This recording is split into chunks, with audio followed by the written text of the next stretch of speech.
এই মমতা ব্যানার্জি 2011 থেকে 2025 সব থেকে বেশি ক্ষতি মুসলমানদের করেছে, দলিতদের করেছে, আদিবাসীদের করেছে। এই মমতা ব্যানার্জি পশ্চিম বাংলার শিক্ষিত যুবকদের করেছে, এটা আমি প্রমাণ করে দেবো। আর আমি যদি না প্রমাণ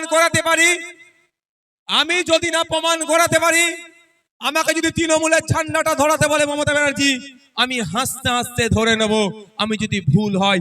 আর মমতা ব্যানার্জি যদি ভুল হয়ে যায়, আমাদের ঝান্ডা আমি ধরাবো না, বলবো আমি আপনার বাংলার মানুষকে এবার নিস্তার দিন, আপনি একটু অব্যাহতি নিন। হবে চ্যালেঞ্জ গ্রহণ করুক, আমি পদে পদে বুঝিয়ে দেব প্রত্যেকটা কোথায় কোথায় মিথ্যে কথা বলছে, আমি প্রত্যেকটা অ্যাঙ্গেলে আমি ধরে দেখিয়ে দেব যে আপনি পশ্চিম বাংলার মানুষের সাথে দ্বিচারিতা করেছেন, আপনি আদিবাসীদের ভালোবাসার কথা বলছেন। সংবিধান প্রদত্ত অধিকার 6 শিডিউল, যে 6 শিডিউল যদি বাস্তবায়ন হয়, কোন আদিবাসীকে আর কোন স্কলারশিপের প্রয়োজন হবে না। আদিবাসী ভাইরা মাথা তুলে বাঁচতে পারবে, মেন স্ট্রিমে থাকতে পারবে, তাদের উন্নয়ন হবে, তাদের শিক্ষা প্রতিষ্ঠান বানাতে পারবে, তারা স্বাস্থ্য কেন্দ্র বানাতে পারবে, তাদের জয় জয়কার হয়ে যাবে। সংবিধান সেই অধিকারও আদিবাসীদেরকে দিয়েছে। 6 শিডিউল মমতা ব্যানার্জি আদিবাসীদেরকে ভালোবাসিল, পূর্ণাঙ্গ রূপে 6 শিডিউলের বাস্তবায়ন করছে না। এই ভালোবাসার প্রয়োজন নাই। মমতা ব্যানার্জি মুসলমানদের ভালোবাসছে, কিন্তু শিক্ষাতে দেখুন, স্বাস্থ্যে দেখুন, কর্মসংস্থানে দেখুন, মুসলমানদের খুঁজে পাওয়া যাচ্ছে না। এ ভালোবাসা মমতা ব্যানার্জির আমার প্রয়োজন নাই। মমতা ব্যানার্জি শিক্ষকদের ভালোবাসছে, কিন্তু সরকারি শিক্ষকরা কেন্দ্রীয় সমাহারে দিয়ে পাচ্ছে না। এই ভালোবাসা আমার দরকার নাই। মমতা ব্যানার্জি পুলিশদেরকে নাকি খুব ভালোবাসছে, কিন্তু পুলিশদের হকেট দিয়ে তাদেরকে বুঝিয়ে দিচ্ছে না। একটা পুলিশ 8 ঘন্টার বেশি কেন ডিউটি করবে? সরকারি কর্মচারী 8 ঘন্টার বেশি ডিউটি করে না, একটা পুলিশকে 14 ঘন্টা 15 ঘন্টা কেন ডিউটি করতে হচ্ছে? এই আমার ভালোবাসার প্রয়োজন নাই। তাই বন্ধুগণ, এই মমতা ব্যানার্জি পশ্চিম বাংলার মানুষের সাথে দ্বিচারিতা করছে।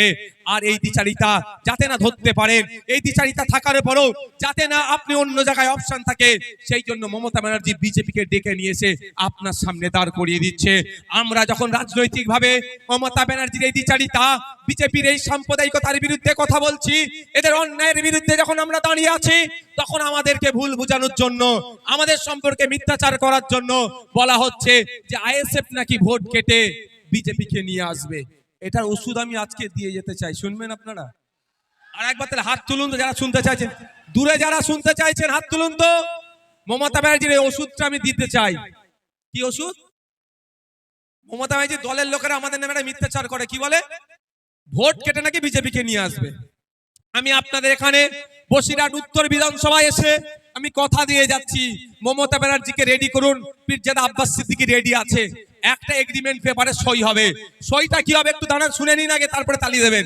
একটা সই হবে, লিখবে আব্বাস সিদ্দিকী, যেখানে যেখানে আইএসএফ প্রার্থী দেবে, যদি ওখানে ভোট কেটে বিজেপি আসে, তৃণমূল তথা মমতা ব্যানার্জি যা শাস্তি নেবে, নওশাদ সিদ্দিকী মাথা পেতে মেনে নেবে। আর ওখানে মমতা ব্যানার্জিকে লিখতে হবে, তৃণমূল যেখানে যেখানে প্রার্থী দেবে, যদি ভোট কেটে বিজেপি আসে, তাহলে আইএসএফ যা শাস্তি দেবে, তৃণমূলকে মাথা পেতে মেনে নিতে হবে। হোক দুধকে দুধ, পানিকে পানি। তাহলে আজ প্রকৃত অর্থে বিজেপিকে কে রুখতে চাইবে প্রমাণ হয়ে যাবে। তৃণমূলের যদি সেই দমটা থাকে, সত্যিকারের অর্থে যদি তৃণমূল বিজেপিকে হারাতে চায়, চলুন আসুন এগ্রিমেন্টে সই করুন। তাহলে আমরা জীবন দিয়ে বিজেপিকে যেমন আটকানোর চেষ্টা করছি, আরো আটকানোর চেষ্টা করব। বিজেপিকে কোনো মতেই বাংলায় আসতে আমরা দেব না। আপনাদের কি মনে হয় তৃণমূল সই করবে? আমি আপনাদের বলছি সই করবে না। কেন? যদি বিজেপিকে আটকাতে চাই, ভাইপোকে তাহলে গ্যারেজ করে দেবে তো। যদি বিজেপিকে আটকাতে যায়, এই তোলাবাজ নেতাগুলোকে গ্যারেজ করে দেবে। চাকরি চুরি করলো, কয়লা চুরি করলো, বালি চুরি করলো, গরু চুরি করলো, আবাস যোজনাতে কাটমানি খেলো, 100 দিনের কাজের টাকা চুরি করলো। এমন কোন জায়গা নেই যে এরা দুর্নীতি করেনি। করতে করতে মৃত মানুষের চোখটাকেও এরা চুরি করে নিল।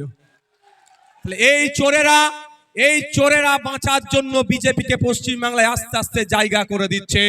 এই চোরেদের যদি সাহস থাকে, চোর বলেই বলছি এদেরকে চোর বলেই বলছি, যদি এদের সাহস থাকে এগ্রিমেন্টে আসুক। আইএসএফ একদিকে সই করবে, উল্টো দিকে তৃণমূলকে সই করবে, তাহলে দেখা যাক দুধকে দুধ, পানিকে পানি হয়ে যাবে। আমরা যদি বিজেপির কাছ থেকে টাকা নিয়ে বিজেপিকে সুবিধা করতে চাই, তাহলে আর সই করবো ভাই? আর কেউ যদি বিজেপির হাত থেকে বাঁচার জন্য, ভাই ভাইপোর হাকে জেল থেকে বাঁচানোর জন্য না সই করে, তাহলে হ্যাঁ, তাহলে আজকের পর থেকে যদি তৃণমূলের বন্ধুরা বলে যে বিজেপি সুবিধা করে দেবে আইএসএফ, তাহলে কি বলবেন আপনারা? অত কথা বলে লাভ নেই, চলো মমতা ব্যানার্জিকে তুমি রেডি করো, এদিকে আমাদের বড় ভাইজান রেডি আছে, সই করুক। তখন বলবে পেনে কালি নাই। কি বলবে তখন? পেনে কালি নাই। তাই আপনাদের বলবো, ভাঙর যে আশা দেখিয়েছে, আজকে রাজ্যের মানুষ এটাকে গ্রহণ করেছে। আপনাদেরকে কে আসছে কে যাচ্ছে দেখার দরকার নাই। এখানে এসে আমি বলে যাই, বসিরহাট উত্তর বিধানসভায় 2026 সালে আমরা লড়াই করব। 2021-এ আপনারা বিজেপি আসবে এই আসবে বলে অনেকে ভোট দেননি, ভালোবাসার মানুষ। এখন আর বিজেপি আর তৃণমূল আলাদা মনে হয় আপনাদের? আলাদা মনে হয়? এরা একে অপরের পরিপূরক। যদি বিজেপি তৃণমূল আলাদা হতো, এতক্ষণ শুভেন্দু বাবুকে ধরে জেলের মধ্যে রেখে দিত। শুভেন্দু বাবু যেভাবে বাংলার সম্প্রীতি, বাংলার হিন্দু মুসলমানের মধ্যে যে ঐক্য আছে বিনষ্ট করার জন্য যে ভাষায় কথা বলছে, শুভেন্দু বাবুকে ধরে জেলের মধ্যে রাখা দরকার। তা না করে ছেড়ে রেখেছে, হিংসা ছড়াচ্ছে। তাই আপনাদের বলবো, ওইসব বিজেমূলের ফাঁদে আমরা পড়বো না। 2026 সাল আসছে, বিজেপিকে হারাতে হবে, তৃণমূলকে হারাতে হবে, নতুন সরকার গঠন করতে হবে। যে সরকার শিক্ষার আমূল পরিবর্তন করবে, যে সরকার আসার সাথে সাথে আপনাদের কথা দিয়ে যায়, পিজিতে আর যেতে হবে না, এনআরএসে আর যেতে হবে না, আর্চি করে যেতে হবে না, প্রতিটা জেলায় প্রতি বছরে একটা করে আর্চি কর পিজি এনআরএস তৈরি করবে। এই সরকার আপনারা চান না? এখান থেকে রুগীকে ছুটে কলকাতায় নিয়ে যেতে হবে, কোনটা চান আপনারা মায়েরা? কলকাতার মতো পিজি হসপিটাল আপনাদের জেলায় চাই না কলকাতায় ছুটে যেতে চান? কোনটা চান? যদি আপনাদের জেলায় চান, যদি ঝাড়গ্রাম জেলায় চাই পিজি, এবার মুর্শিদাবাদে পিজি তৈরি হবে, নদিয়াতে পিজি তৈরি হবে, বীরভূমে তৈরি হবে, উত্তর দিনাজপুরে তৈরি হবে, দক্ষিণ দিনাজপুরে তৈরি হবে, দার্জিলিং এ তৈরি হবে, কালিম্পং এ তৈরি হবে, প্রতিটা জেলায় প্রতি বছরে একটা করে পিজি হসপিটাল তৈরি করব আমরা, যদি আপনারা আমাদের সুযোগ দেন। চিকিৎসা পরিষেবা নেওয়ার জন্য কলকাতায় ছুটে যেতে হবে না। আর একটা কথা দিয়ে যাচ্ছি, 2026 সাল আসছে, বেকারত্বের দিকে মানুষ এগিয়ে যাচ্ছে। আজকে দিনের স্বপ্ন দেখিয়েছিল মোদিজি, কিন্তু বিগত 45 বছরে সারা ভারতবর্ষে যত না বেকারত্বের সংখ্যা ছিল, এই এখন সেই বেকারত্বের সংখ্যা বেড়ে যাচ্ছে। বেকারত্বের জ্বালায় আমাদের যুবক যুবতীরা জ্বলছে, অনেকে সুসাইড করছে, অনেকে মানসিক রোগে আক্রান্ত হয়ে যাচ্ছে।